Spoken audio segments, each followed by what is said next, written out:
dissolution of the USSR.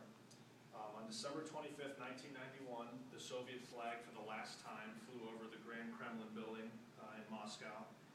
The world watched in amazement as the USSR finally came crumbling down and disintegrated into 15 separate republics.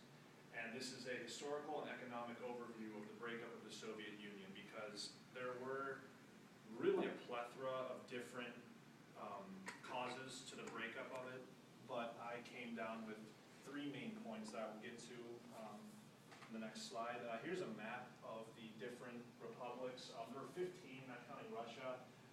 There were the Baltic states that were Estonia, Latvia, Lithuania, the Western republics like Ukraine, Belarus, and Moldova.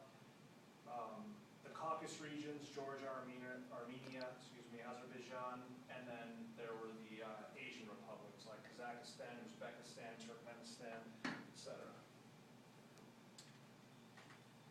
Now, like I said, I came up with three different reasons for the dissolution.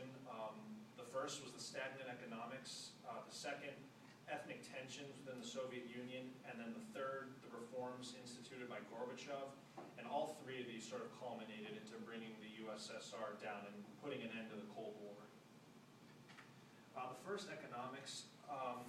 The Soviet economic system was pretty much created, it was one monolithic state with a centralized political and economic system.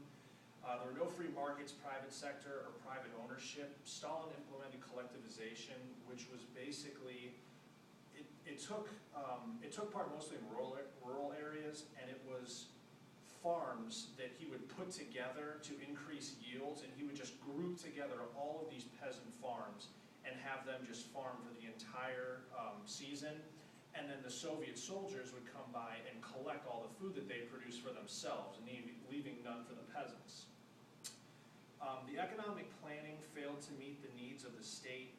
The economic system was actually, it was kind of backwards because it wasn't really established to promote growth from within the Soviet state or to establish any sort of foreign trade or a foreign market or anything like that. It was basically just put together to keep up with an arms race with the West to produce pretty much weapons of mass destruction. And this led to a gradual economic decline because, like I said, there was really, the economic planning wasn't good. It was just an arms race. And so there really wasn't much production. No one really wanted Soviet goods to be exported and that sort of thing because they really weren't the same quality as the West. This led to Mikhail Gorbachev instituting perestroika, which I'll touch upon later, which was one of his reforms to try and help reform the Soviet economic system, but this unfortunately didn't work. The second, and I think one of the biggest ones, was the ethnic tensions. I sort of saw this as something similar that happened in Yugoslavia. It's just a bunch of very different ethnicities grouped to live together, a lot of times different religions, and they just don't mesh, and they can't really coexist together living in the same state because of their different ideologies and that sort of thing. Tensions had been building up for decades against the Soviet government. Another thing that I'll touch upon actually in the next slide is Glasnost, which was instituted by Gorbachev. This was basically like a freedom of speech referendum. Starting in 1987, the Baltic states led the way, starting with Estonia and Latvia with peace demonstrations. The Caucasus, Asian, and then the Western republics soon followed. They were mostly just peaceful demonstrations at times, especially in Azerbaijan. They turned violent. And the central government was too heavily weakened to put down these demonstrations and movements because the governments in these republics that had been set up by Stalin, these Soviet instituted governments, started to get overrun by the people in these republics, and so it went from there being one large centralized government and then smaller ones that pretty much took orders from the larger government to just one large government. And they couldn't really deal with all of these just completely, I mean, as John pointed out in his presentation, Russia is enormous. And then you add on to these republics, as you saw on the map, down into Asia and into Eastern Europe, into the Caucasus. There's just not, they were too heavily weakened to put down all of these demonstrations, all across almost Asia and into Europe.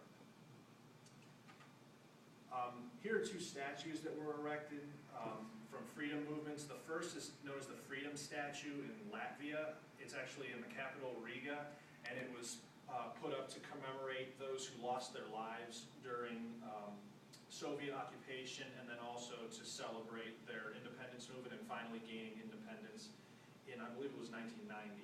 And then this is also a freedom statue. As you can see, they're very similar. This is actually in, I think it's called Almaty in Azerbaijan. It was the old capital of Azerbaijan, the Soviet capital, and this was also erected mostly to commemorate the deaths of a riot that went really bad in which Soviets killed numerous citizens. Here's actually, it's a little fuzzy, but as you can see, there's a car that got totaled, and there's people coming to demonstrate in the streets. I couldn't find any pictures of the Soviets mobilizing on them, but the Soviets did and killed many peaceful protesters, and that's one of the reasons, like I said, that previous statue was erected. Okay, now here's where things got really bad for the Soviet Union. Gorbachev came to power in 1985, and he saw that the Soviet system really needed to be fixed. He instituted a two-point policy, perestroika and glasnost. Perestroika in Russian basically means restructuring, and then glasnost, like I said, was the freedom referendum. They both backfired on Gorbachev and the Soviet government. Perestroika mostly, it tried to decentralize the economics and that sort of thing. He wanted to let the market set their own prices, let supply and demand sort of control the markets. He encouraged foreign trade, and he didn't really completely want to do away with collectivization, but he started chipping away at it. Now, the only thing wrong with this is that the Soviet people didn't like the risk that was involved with these markets because, you know, it wasn't always set in stone that they were going to have a job and they'd be making money like they had in the past under the completely communist and even Stalinist governments. So this didn't really appeal to them. And then also the glasnost, or the freedom of speech, and this is where I think Gorbachev's biggest mistake was.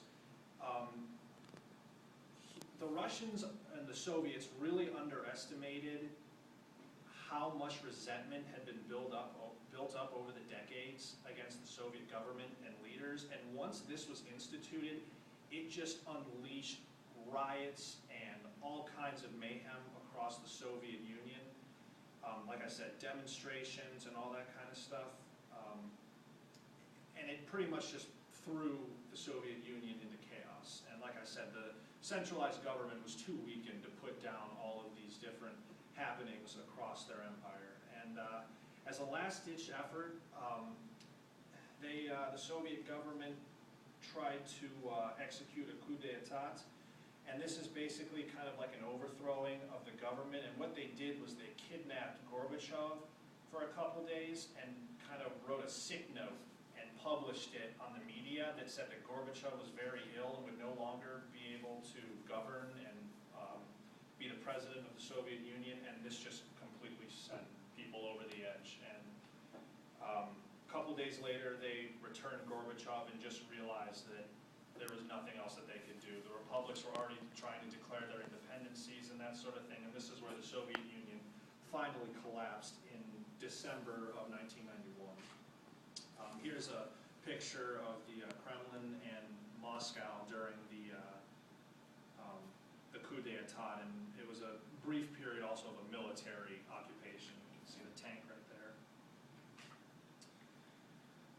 Okay, as I said, Gorbachev resigned on December 25th, 1991, and by January 1992, the Soviet Union ceased to exist. What happened was all the different republics and states signed a bill to become the Commonwealth of Independent Republic. Each country strives to rebuild and become autonomous nations. It's very hard for them to do right now because that area of Eastern Europe, as it unfortunately has been for a lot of history, it faces very hard, economic hardships. It's a very poor region. It's hard to stimulate the economy and that sort of thing. And from when the Soviets took power and just sort of how backwards they made things, it's very challenging for all of these countries to strive forward today. Many of them are still heavily reliant on Russia. I know countries like Latvia, Estonia, and Lithuania, the Baltic states, they don't speak a Slavic language. They're not ethnically Slavic, and so they pretty much just broke away and never looked back. But countries like, for example, Ukraine and Belarus, that are right next to them, they're Slavic and that sort of thing, they're still heavily dependent. You know, the Russian language is still widely accepted as the national language of these countries, although a lot of the population disagree and try and fight against that. Here's a picture of the various republic leaders of the different former Soviet states, and they're signing the Commonwealth of Independent Republics Bill. And then here's a picture of the Kremlin, the Grand Kremlin Palace in Moscow, and as you can see on top, it has the Russian Cyrillic of the USSR, and then they changed it to what we know now as the Russian coat of arms, which is the double eagle. Yeah, it's funny, I've seen that quite a few times, but I never realized that that would have made sense. Yeah, they wouldn't have had the old imperial symbol there. Right. That's it. Yeah, the